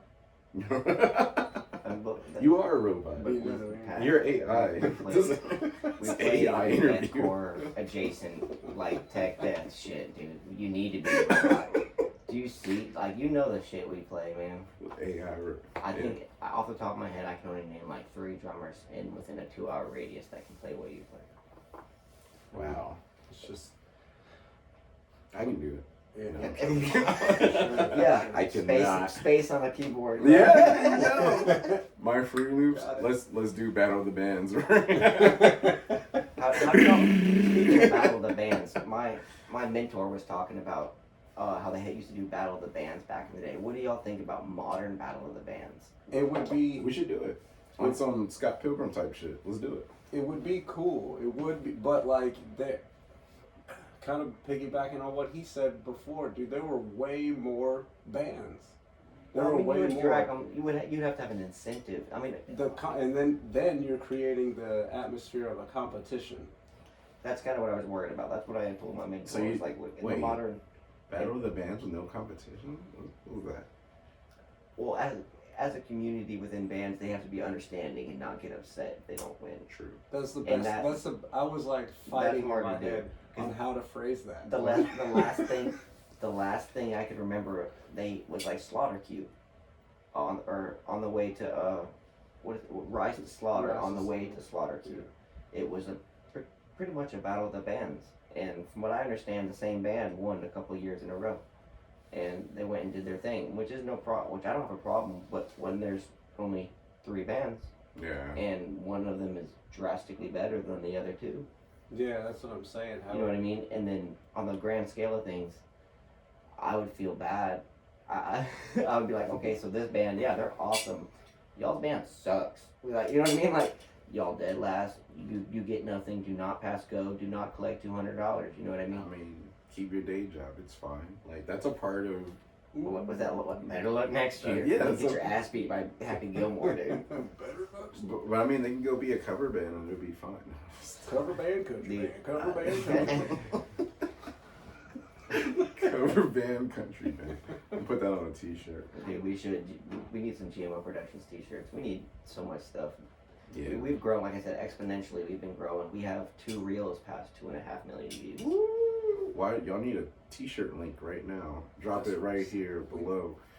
We need to get GMO Productions t-shirts out T-shirt. immediately. Yeah, it's that time. Yeah, It's time for y'all to take grow that up. next step. Yeah, I agree. No, I agree. It is time. Speaking of that time, we got an hour and 40 minutes. Hell yeah. Nice. You're gonna chop and screw this, right? Yeah. Yeah. No. I mean, it's actually pretty good. I It's don't a really one see a and reason done. to. It's one and I think it's pretty damn good. I like yeah. it. So one thing that we did want to say, man, is we more than appreciate the opportunities that you've given us, not only as a band, but as like a brand new face in Middle Georgia as far as booking and, you know, doing what we can do. And you, I feel like you believed in us from the very beginning. Very much And so. you were, any time that I would call you and be like, hey man, I'm worried about this, you're like, dude, calm down, we got this. Just Yeah. do what you do, it'll work out. And I'm like, you know what, you're right, it will. And it did. Yeah. And every time. Yeah, So it has every time. on top of that, like, we appreciate the opportunities of letting us book shows at your venue. You taking us under your wing, joining the crew out there, sweating right there with us, promoting and everything. Like, Yeah, man. it means the world. Teamwork makes the dream work. And then on top of that, anytime we do shows at your venue, hands down, the best hospitality literally ever that Yeah. I've ever experienced. You are top notch. You feed us. You make sure that we have everything that we need. Mm-hmm. We can organize the whole place like we need. Everything is just so top notch, dude. Yeah, man. And we really, really, really That's- appreciate that. I get that hospitality from how I was treated in the music scene with the venues that I've worked with, and so I've always wanted to take what I've learned and project it. Well, Everybody it should shows. experience It shows Yeah. exponentially. Seriously. Very much so. It's Good. crazy how, like, much respect that you give to everybody that walks through the doors of your venue or anywhere you are. You know what I mean? Right. And it just means the world to us. Good. And I'm happy to that's being noticed, and I hope that you pass it on. That's the whole key for sure, of sure. what it is. we try to every day. Yeah. When we book bands at your place, dude, we already know it's like, dude, y'all are gonna be so taken care of. Yeah. Like, you just don't even know how this ain't. I'm not gonna name drop venues, but this isn't that. Yeah. You're gonna be taken It's- care of here, and we love that, man. We feel more confident booking at your venue than Yeah. anywhere else. I always want to be a community hub for music and You've done that. building You've a done it. stage. In my opinion, you're like the only one. That was Yeah. I another. mean, there is other venues in Warner-Robins that play shows, but in my opinion, not like yours. Not that bring people from outside and bring them in, and then push local people as much as you do. And it's not just the same show repeated over and over every 2 months. You know what I Right. mean? Cover Yeah. band, country band, cover band. Exactly. So, Yeah, no, there's too much good music out there to be subjected to just one beat. It's Same. Yeah, and it's not just. There's so much talent in Middle Georgia. That is so true. It's not. There's incredible musicians. So many of them. Even musicians from back 20 years ago when we were doing this when we were kids. They're Mhm. still around and they're still kind of doing music. right. Tommy Carlisle's right there at Music Masters, bro. Yeah. Teaching guitar. Wow. And Wow. You know what I mean? He's literally right there. Just right there. That's crazy, right? Ye- People are still out here, and I right now have been currently fishing to get these people, Yeah. back in Just- the saddle. Like, Just know if you're a good musician, you always got a place to play. Like it doesn't matter what your genre is, as long as you are passionate and want to put in that work. That's the motto. For Put in- sure, yeah. Put in that work, and you can show your wantingness to succeed. It's gonna happen. Just gotta make it happen. Just gotta do it. Yep. And I'm since 2009 was when I started seriously doing music. 2016 when I met Percy Sledge when he performed in Macon. That was when I was like, I gotta do music, 100%. And then 2018 was when I did it 100%. Into 2022 is when I purchased my own music venue to do it 100%. That's crazy. So like now it's I'm having fun 100% That's good. doing music in Middle Georgia. That's so fun. Isn't that crazy? It's you didn't have to go to Atlanta because no. most people here in Middle Georgia, they either end up on the military base, they end up at one of the factories, Frito-Lay, Purdue, something like Hospital, something. Used to be Geico. I can't say that. Or if you really wanted to be something, your ass is leaving. You're going to Atlanta. You're going to Atlanta. You're going to New York. You're going to Florida. You're not here anymore. But there's no problem, nothing wrong with going to where the competition is and where the opportunities are. But I've personally, have found more success and cooler people in Middle Georgia than I have the bigger cities, because you can get caught up in people who have the image of they're big successful, and then you're like, hey, can I get $20 for this show? And they're like, no, absolutely not, but you're gonna play. And it's like, no, actually, it's like, probably not. I can't even get $20 because I'm driving up an hour and a half. I can't get, like, there's no budget. They, like, a lot of places or a lot of people, I got that last week too. These people were just like, you're so good, you've got to do this benefit show. You're going to do it free, right? And I was like, no. It can be a benefit show, and there can be a budget for me, for sure.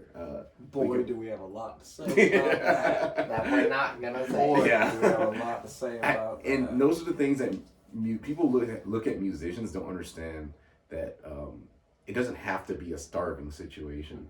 You can make a great living doing the work, bringing the people, making the venue money, and just asking for a little bit. Just like, can I get this? You know what I'm saying? It doesn't have to be an egregious amount, but understand what you are bringing. Because if you're bringing nobody, there's nothing. If the business isn't making money, you can't make money. You can't expect to make money. But when you have the formula of, if I'm bringing you this big crowd, or I'm facilitating, and you don't even have to bring it. Like, if they were going to be there and they had a great time and stayed the whole time, like, you deserve something. Something.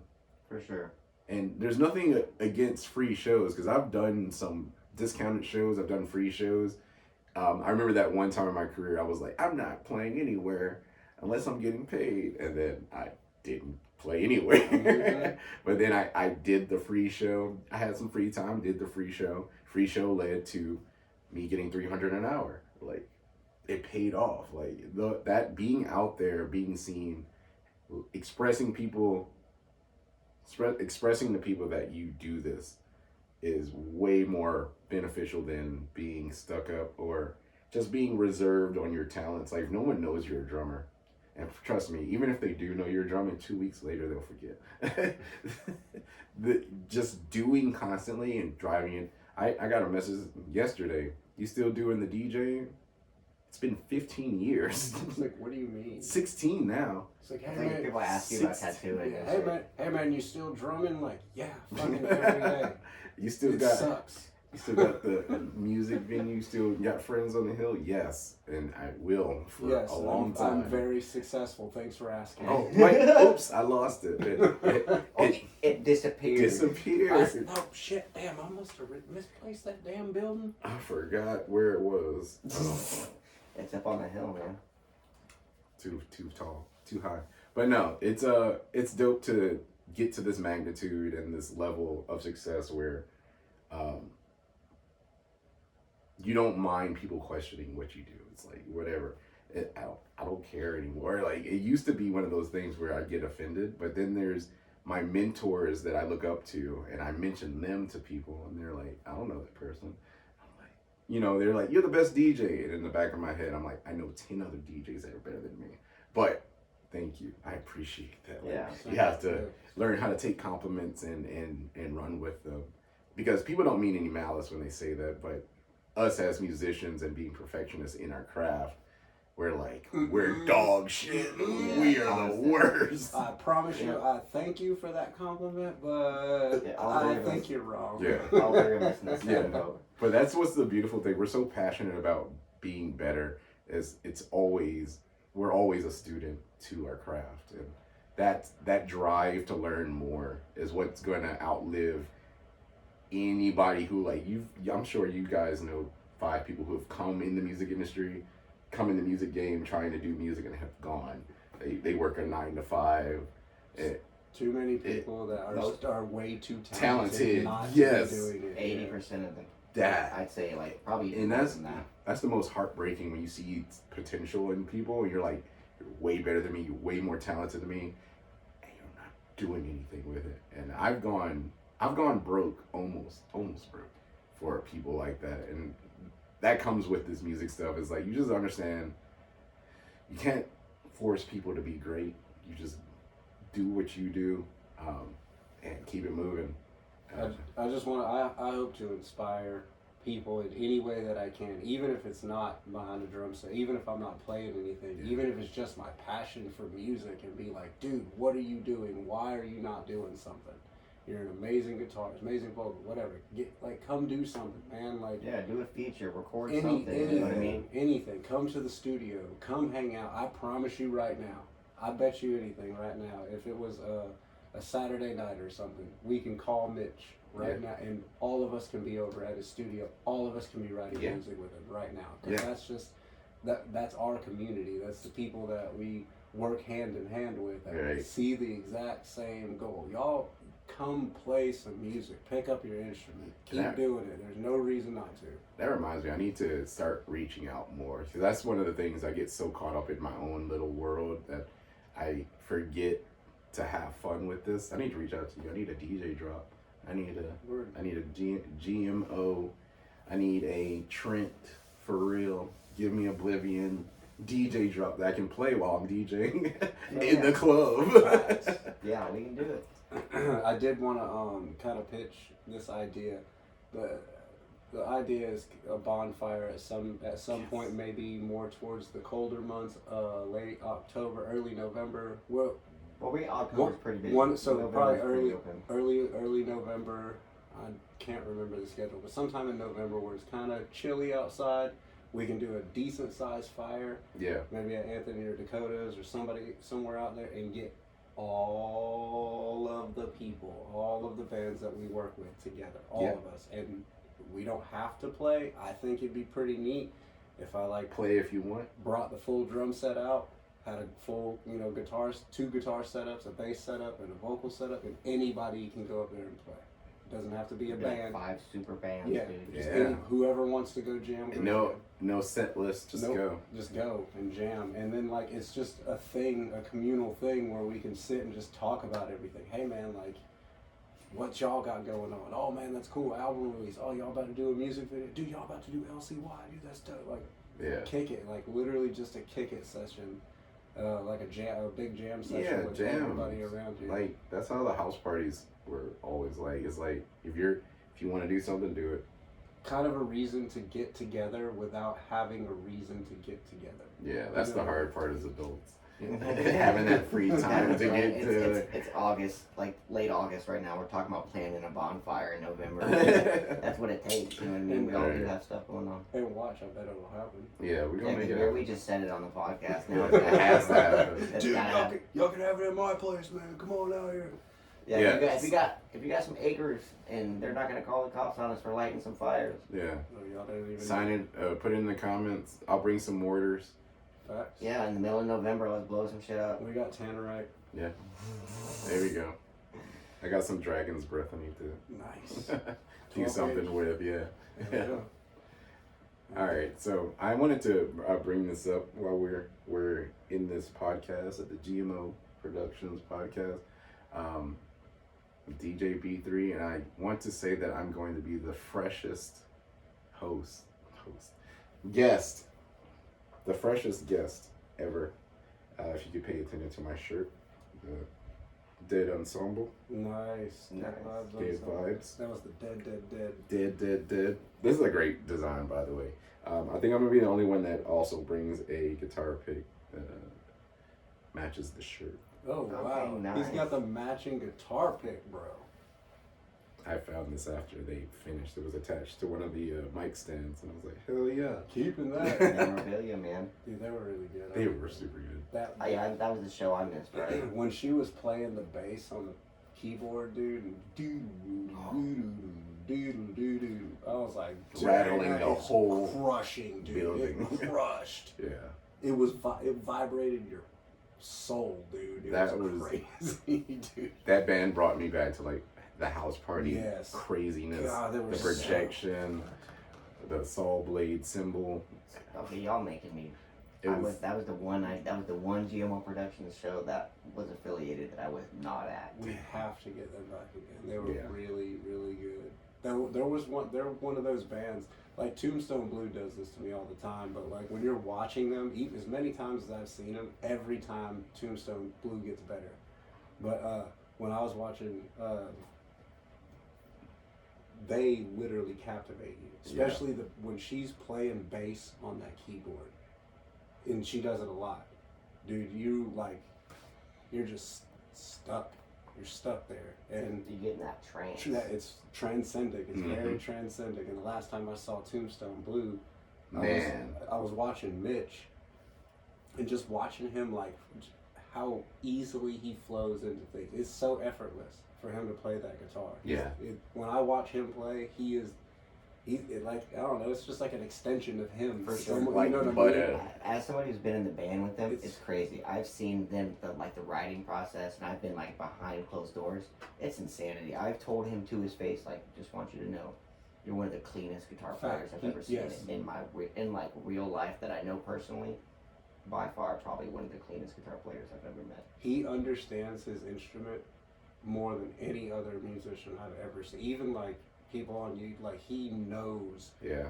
how much pressure to put down on it, and it's flawless. Yeah. It's so flawless, and I pay very close attention when I'm watching him. I'm like, how the fuck do you do this? How the fuck are you doing that? It's always a joy to hear Tombstone Blue and all the members, man. They know how to get down. Yeah, they're For sure. And it's authentic. They just got added to the Hagerman Hardcore Fest as well. yes, they Hell did. yeah. And from what I hear, they have new music coming out that I may or may not have gotten a chance to hear. I've heard some of it as It well. is Did somebody send me some? ridiculous. Did I get an email? I gotta go check. It's so ridiculous. No, it was a different band. They're so epic. It was an epic ass band. And For sure. like, dude, they were kind of the band that we looked up to, really, when we first started. We were like, Tombstone Blue is the biggest band around here. And we were Yeah. following Give Me Oblivion, and we were like, oh yeah, man, we're gonna play our first show with Tombstone Blue. That was the goal, is to get a show with them. Yeah. And throughout the years we've known them and stuff, but then when it happened, and then we saw them, we're like, oh fuck. Oh No, I mean- shit. I mean, it's also different genres and whatnot, but They're everybody brings their own. Like nowadays, like there's more and more bands coming out of Warner-Robins because you got Massacred now. dude. Those I'm excited for you to see them. They're Yeah. from right here in town, It's and they're Death of a Capulet kind of did the same thing that Massacred is doing now. Death of a Capulet came out and they were like, all right, this is what we got. And we were like, shit, that was what? the Christmas show, wasn't it? The Christmas show, the last show Yeah. of last year. Mm-hmm. And then Massacred kind of just, we're like, Snuck out of nowhere. yeah, we dude. got this, we're doing this. We're like, okay, we know Michael and stuff like that. And then we booked them, and they opened, and we were like, wait, what? That's not what we expected. Yeah, they That's are not an opening. That is band. not an Oh. opener. And that- Yeah. and the thing that's crazy though is that now they're going to be opening for Southpaw. Oh At man. on the Hill. So look, they impressed us so much on their very first. That was their first show. Yeah, that was on their their very first show ever. Their first show. And look, Wow.